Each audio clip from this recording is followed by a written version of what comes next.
పీకుడు వాళ్ళు నిన్న మాట్లాడుతారు పవన్ కళ్యాణ్ ఎందుకు రావాలని కాంగ్రెస్ వాడు అంటాడు. మళ్ళీ నిన్న పెద్ద పెద్ద మీటింగ్లు పెట్టుకున్న తెలంగాణ వాదులు అంటారు. వీళ్ళకి ఎందుకు మాట తెలుసా? గాంధీ భవన్ పక్కన నా భీమరావు బాల బస్సు ఉంది నా గోషామల్ నియోజకవర్గంలో. అలా ఎక్కువ శాతం ఎస్సీలు బీసీలు నివసించే బస్తీ. 2008 కాంగ్రెస్ వాళ్ళు ఎలక్షన్ కు ముందు రాత్రి ఆ బస్సు డైవర్ట్ చేస్తే ఆ బస్సు పక్షాన నిలబడి మాట్లాడిన మొబైల్ పవన్ కళ్యాణ్. అందుకే వీళ్ళకి పవన్ కళ్యాణ్ అంటే మంట. 2009 అన్న పిఆర్పి పార్టీ పెట్టినప్పుడు కాంగ్రెస్ వాళ్ళు ఎస్సీ ఎస్టీ గ్రామాలలో రోడ్లు వేయలేరు, లైట్లు వేయలేరు, తాగనికి నీళ్లు లేవు అని చెప్తే ఆదిలాబాద్ తండాల గిరిజన బిడ్డలకి తన సొంత పైసలతో బోర్లు వేపించిన ఘనత పవన్ కళ్యాణ్ది. అందుకే వీళ్ళకి పవన్ కళ్యాణ్ అంటే మంట. ఎందుకంటే పవన్ కళ్యాణ్ అనే వ్యక్తి ఎస్సీ ఎస్టీ బీసీల కోసం నిరంతరం పోరాటం చేస్తాడు.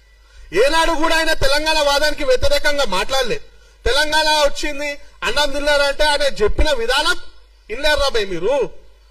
ఆయన ఏమన్నాడు? తెలంగాణ రాష్ట్రాన్ని సామరస్యంగా మంచిగా కూర్చోబెట్టి చేయాల్సిన దాన్ని పార్లమెంట్ లో డోర్లు బంద్ చేసి ఏదో దొంగతనంగా ఇచ్చినట్టు ఇచ్చిర్రు, ఇది అవమానకరం అని చెప్పి కాంటెక్స్ట్ లో చెప్పిండు.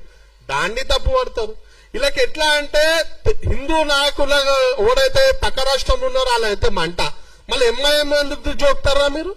ఎంఐఎం ఎప్పుడైనా జై తెలంగాణ నినాదనం ఇచ్చిండా? ఇయ్యలేడు. బతుకమ్మ పండుగ తెలంగాణ రాష్ట్ర ఆడబిడ్డల బతుకమ్మ పండుగ మన తాతలు, మన నాయనమ్మలు, మన అక్కలు, మన అమ్మలు, రజాకార్ ముండా కొడుకులు మన ఆడబిడ్డలని నిర్వస్త్రాలు చేసి బతుకమ్మ ఆడొద్దన్న కూడా వాళ్ళ ప్రాణాలు అర్పించారు. కానీ బతుకమ్మ పండుగను ఆపలే. అది వంశ పారంపరంగా మన తెలంగాణ రాష్ట్రానికి అప్పచెప్పిన వీర మహిళలు.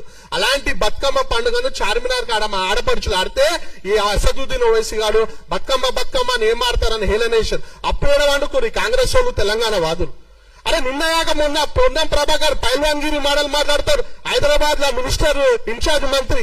మళ్ళీ తెలంగాణ రాష్ట్రంలో ఒక గిరిజన ఆడబిడ్డ అయిన సీతక్క గారు తెలంగాణ యాసలో మాట్లాడితే నువ్వు మాట్లాడే భాష గాని మాకు అర్థమవుతుంది, మాట్లాడితే హిందీ మాట్లాడు లేకపోతే ఇంగ్లీష్ మాట్లాడని చెప్పి నా గిరిజన ఆడబిడ్డను ఎలా చేసినప్పుడు మీరు ఎప్పుడు పోయింది? అప్పుడు లేదా మీ మొగతనం? కేవలం పవన్ కళ్యాణ్ అని ఒక వ్యక్తి వచ్చి తెలంగాణ గడ్డ మీద మీటింగ్ పెడితే తెలంగాణ అస్తిత్వానికి దోకనా? అరే తెలంగాణ అస్తిత్వం భాగ్యరెడ్డి వర్మ దానికంటే పెద్ద మనుషులు అందరూ కూడా త్యాగాలు చేసి నిర్మించిన అస్తిత్వం. ఎంత మంది మీటింగ్లు పెట్టుకున్న అస్తిత్వానికి డోకా రాలేదు కూడా.